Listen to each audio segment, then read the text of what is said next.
Hello friends, ನಾನಿವತ್ತು ನಿಮಗೆ chicken ಸಾಂಬಾರನ್ನು ಹೇಗೆ ರೆಡಿ ಮಾಡೋದು ಕಡಿಮೆ ಸಾಮಗ್ರಿಗಳನ್ನು ಬಳಸಿ ಅಂತ ತೋರಿಸ್ಕೊಡ್ತೀನಿ. ನಾನಿಲ್ಲಿ 250 ಗ್ರಾಮ್ ಆಗುವಷ್ಟು ಚಿಕನನ್ನು ತೊಗೊಂಡಿದ್ದೀನಿ. ಅದನ್ನು ಚೆನ್ನಾಗಿ ತೊಳ್ಕೊಂಡು ಇಟ್ಕೊಂಡಿದ್ದೀನಿ. ಇವಾಗ ಇದಕ್ಕೆ 2 ಸ್ಪೂನ್ ಆಗುವಷ್ಟು ಅಚ್ಚ ಖಾರದ ಪುಡಿಯನ್ನು ಸೇರಿಸ್ಕೊತಾ ಇದ್ದೀನಿ.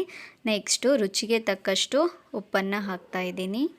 ಟೀ ಸ್ಪೂನ್ ಆಗುವಷ್ಟು ginger garlic paste, 1 tea spoon ಆಗುವಷ್ಟು masala powder, chicken masala powder.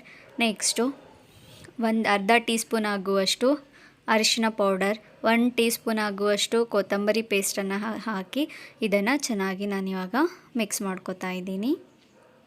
ಎಲ್ಲನೂ ಎಟ್ ಎ ಟೈಮ್ ಈ ಥರ ಮಿಕ್ಸ್ ಮಾಡಿ ಒಗ್ಗರಣೆ ಹಾಕೋದ್ರಿಂದ ಅದನ್ನು ಮರೆತೆ ಇದನ್ನು ಮರೆತೆ ಅನ್ನೋ ಟೆನ್ಷನ್ ಬೇಡ. ನೆಕ್ಸ್ಟು ನಾನು ಇದಕ್ಕೆ 2 ಟೊಮೆಟೊವನ್ನು ಸೇರಿಸ್ಕೊತಾ ಇದ್ದೀನಿ. 1 ಟೀ ಸ್ಪೂನ್ ಆಗುವಷ್ಟು ನಿಂಬೆ ರಸವನ್ನು ಇದಕ್ಕೆ ಸೇರಿಸ್ಕೊತಾ ಇದ್ದೀನಿ. ನೆಕ್ಸ್ಟ್ ಇದನ್ನು ಒಂದು 5 ನಿಮಿಷ ಇದನ್ನು ನೆನೆಲಿಕ್ಕೆ ಇಡೋಣ. ಇವಾಗ ಈ ಕಡೆ 1 ಜಾರಿಗೆ ಕೊತ್ತಂಬರಿ ಸೊಪ್ಪು ಮತ್ತು 1 ಈರುಳ್ಳಿಯನ್ನು ಹೆಚ್ಚಿಟ್ಕೊಂಡಿರುವಂಥ ಈರುಳ್ಳಿ ಮತ್ತು 1 ಕೊಬ್ಬರಿಯನ್ನು ಹೆಚ್ಚಿಟ್ಕೊಂಡಿದ್ದೀನಿ. ಇದನ್ನು ನಾನಿವಾಗ 1 ರೌಂಡು ಗ್ರೈಂಡ್ ಮಾಡ್ಕೊಂಡು ಬರ್ತೀನಿ. ಸೊ ಇದನ್ನು ಸಣ್ಣದಾಗಿ ನೀವು ಪೇಸ್ಟ್ ಮಾಡಿ ಇಟ್ಕೋಬೇಕು. ನೋಡಿ ಈ ಥರ ಸಣ್ಣದಾಗಿ ಪೇಸ್ಟ್ ಮಾಡಿ ಇಟ್ಕೊಳ್ರಿ. ನೆಕ್ಸ್ಟು ಇವಾಗ ಈ ಚಿಕನನ್ನು ಒಗ್ಗರಣೆ ಹಾಕೋಣ. ಒಂದು ಪಾತ್ರೆಗೆ ಸ್ವಲ್ಪ ಎಣ್ಣೆ ಹಾಕಿ ಈ ನೆನೆಲಿಕ್ಕಿಟ್ಟಿದ್ವಲ್ಲ ಚಿಕನನ್ನು, ಅದನ್ನು ನಾನಿವಾಗ ಇದಕ್ಕೆ ಹಾಕಿ ಒಗ್ಗರಣೆಯನ್ನು ಕೊಡ್ತೀನಿ. ಸೊ ಈ ಒಗ್ಗರಣೆಗೆ ನೀವು ಯಾವುದೇ ಥರ ಈರುಳ್ಳಿಯನ್ನು ಹಾಕೋ ನೆಸೆಸಿಟಿ ಇಲ್ಲ. ಡೈರೆಕ್ಟ್ ನೀವು ಚಿಕನನ್ನೇ ಈ ಥರ ಒಗ್ಗರಣೆಯನ್ನು ಕೂಡ ಹಾಕ್ಬೋದು. ಸೊ ಇದನ್ನು ಚೆನ್ನಾಗಿ ಮಿಕ್ಸ್ ಮಾಡಿಕೊಂಡು 1 ರೌಂಡು ಇದನ್ನು ಕುದಿಸೋಣ. ಸೊ ಇವಾಗ ಈ ಥರ ಚೆನ್ನಾಗಿ ಮಿಕ್ಸ್ ಮಾಡಿದಾದ್ಮೇಲೆ ಇದಕ್ಕೆ ಸ್ವಲ್ಪ ನೀರನ್ನು ಹಾಕಿ ಕುದಿಲಿಕ್ಕೆ ಇಡೋಣ. ನೋಡಿರಿ, ಇವಾಗ ಚಿಕನ್ನು ಕರೆಕ್ಟಾಗಿ ಬೆಂದಿದೆ.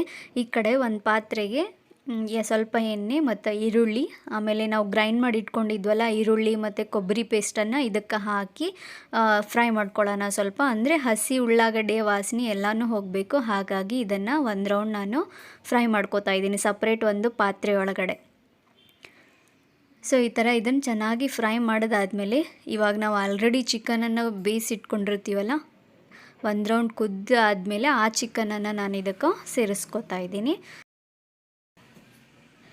ಇದಕ್ಕೆ ನಾವು ಸೇರಿಸ್ಕೊಂಡಾದಮೇಲೆ ನಾವು ಇದನ್ನು 1 ರೌಂಡ್ ಆಗುವಷ್ಟು ಮತ್ತೊಂದು ಸರಿ ಕುದಿಸ್ಬೇಕಾಗತ್ತೆ. ಚೆನ್ನಾಗಿ ಕೊಬ್ಬರಿ ಮತ್ತು ಈ ಈರುಳ್ಳಿ ಸ್ಮೆಲ್ಲೆಲ್ಲ ಹೋಗಬೇಕು. ಹಾಗಾಗಿ ಮತ್ತೊಂದು ರೌಂಡು ನಾನು ಇದನ್ನು ಕುದಿಸ್ತೀನಿ. ಇವಾಗ ಸ್ವಲ್ಪ ಇದಕ್ಕೆ ನಾನು ನೀರು ಹಾಕ್ತಾಯಿದ್ದೀನಿ. ಇಲ್ಲಿ 1 ರಿಂದ 1.5 ಗ್ಲಾಸ್ ಆಗುವಷ್ಟು ನೀರನ್ನು ನಾನು ಯೂಸ್ ಮಾಡಿದ್ದೀನಿ.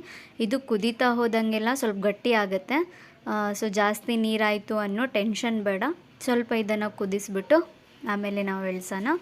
ಸೊ ನೋಡಿರಿ, ಇವಾಗ ಚೆನ್ನಾಗಿ ಕುದ್ದಾದ್ಮೇಲೆ ಸ್ವಲ್ಪ ಕೊತ್ತಂಬರಿಯನ್ನು ಮೇಲ್ಗಡೆ ಹಾಕಿ ಅಲಂಕರಿಸೋಣ.